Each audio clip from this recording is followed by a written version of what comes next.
still young.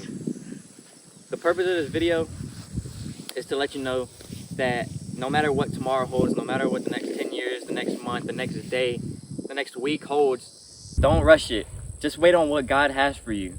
The other day I was reading my Bible, and actually some footage that we were recording just got lost, but maybe it was necessary because now I'm speaking to y'all about an experience I just had with Jesus Christ. And I was reading about the Levite person coming in, and he was traveling with his wife.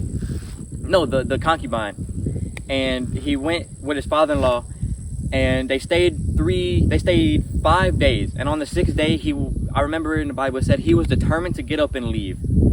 And then the day he determined he was gonna leave, they went, and his concubine, she got raped and she died, and all this stuff happened simply because he didn't wait.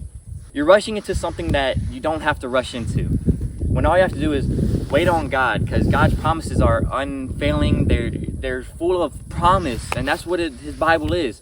The Bible is a promising instruction book teaching us how to live life. Because I remember November 14th of 2023, I remember God saying, do you love me, or do you love the idea of me? And that night it changed my whole life, because I was thinking to myself, how can somebody so great, so unfailing, somebody that made all of this around us, love me that much? When I wanted to take my own life, when I wanted to do stuff that was uncomprehendable, when I was doing stuff that was uncomprehendable, when nobody loved me, or when I didn't even love myself, at the end of the day, God showed me and God told me that he was still there for me. And that's why I got this tattoo. I got this tattoo because no matter what you're going through, God knows at the end of the day. All he wants to do is have a conversation with you. He knows the problem, and he is the solution. Jesus is the only way, truth, and the life.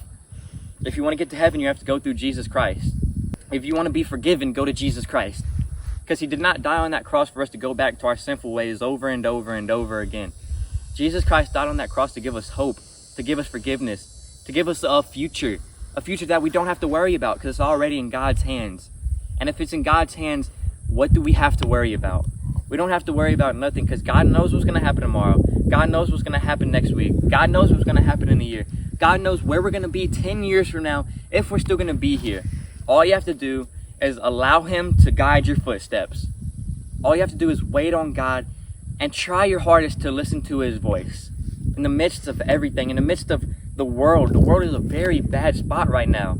My generation, the younger generation, we get told we're going to get something, and we instantly think just like that it's going to be handed to us when we have to work for it.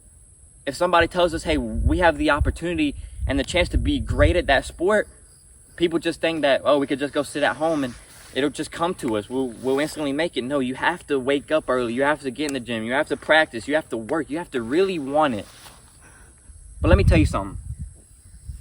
Popularity is going to fade away. Money, riches, fame, family, friends, girlfriend, boyfriend, all the stuff that we have right now is going to fade away.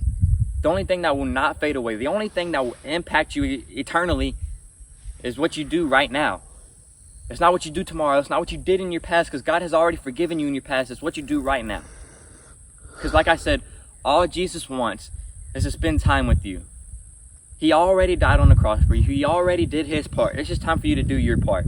It's time for you to stop worrying about what's going to happen tomorrow, what's going to happen next week. It's time for you to stop worrying about what you did in your past. Jesus already forgiven you, and it's time for you to start focusing on this day. When you wake up tomorrow, look at yourself in the mirror and tell yourself, this is the day I become better. This is the day I grow closer to Jesus Christ. This is the day that I helped that person out that helped me. And in your journey of growing up, don't forget why you started. Don't forget what keeps pushing you towards your goals. Don't forget who helped you in your darkest times. Don't forget who was there in the midst of all the storm. And you probably guessed it, and you're right, that person was Jesus Christ. He didn't have to die on that cross. He didn't have to come down here, but he looked at us, and he looked at how corrupt and how evil and how broken the world was. And he said, I love that person so much. Hey, I love Adam so much, I'm going to go die on the cross to forgive him for all of his sins. Not because I have to, but because I want to. When Jesus was crying bloody tears in the garden, he was weeping to God, asking him if there was another way. But throughout everything, Jesus still said, God, let your will be done. Don't force something that's not allowed to happen. Don't force something that's not going to happen, because We all know what we're going to do when God allows us to get riches, when God answers our prayers, but what are you going to do when God says no? What are you going to do when God says, hey, wait on me for this little bit of time? What are you going to do when God says, no, I don't want you to have this right now because I have something even greater in the future for you. All you have to do is wait on me. Are you actually going to wait on God, or are you going to rush everything? Are you going to rush to get that job that you prayed for? But God sent you to this spot. But who knows what's going to happen? The only way to figure out if you hit that home run is if you swing the bat. The only way to figure out if you get that job is to go to the interview. The only way to start your journey is one step at a time. Every day, just take one more step. Read a little bit more, pray a little bit more, help that person, love that person, show them what Jesus Christ can do, and show them how he has impacted your life.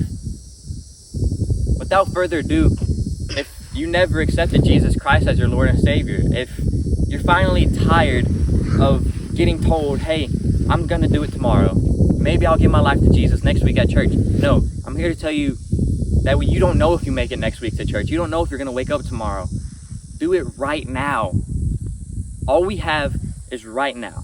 The only thing in the earth, in the world, in the universe that will never get back is time.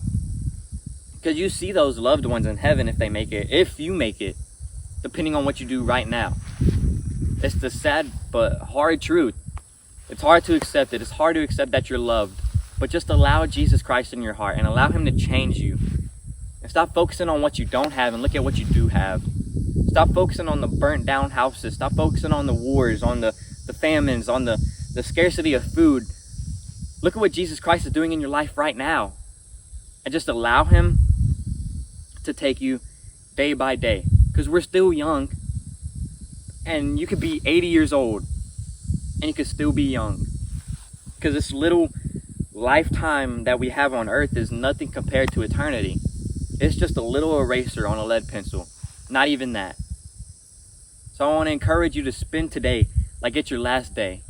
Spend today as if Jesus is coming back tomorrow. What are you going to do if Jesus came down on earth and told you had 24 hours left to live? So with all that being said, I want to thank you for watching this video. I want to thank you for all the support y'all do to me. You know, it's not easy doing YouTube. It's not easy being a preaching teenager in a world full of lust and a world full of hate, when our purpose as Christians is just to love and smile and show people the true picture of Jesus Christ.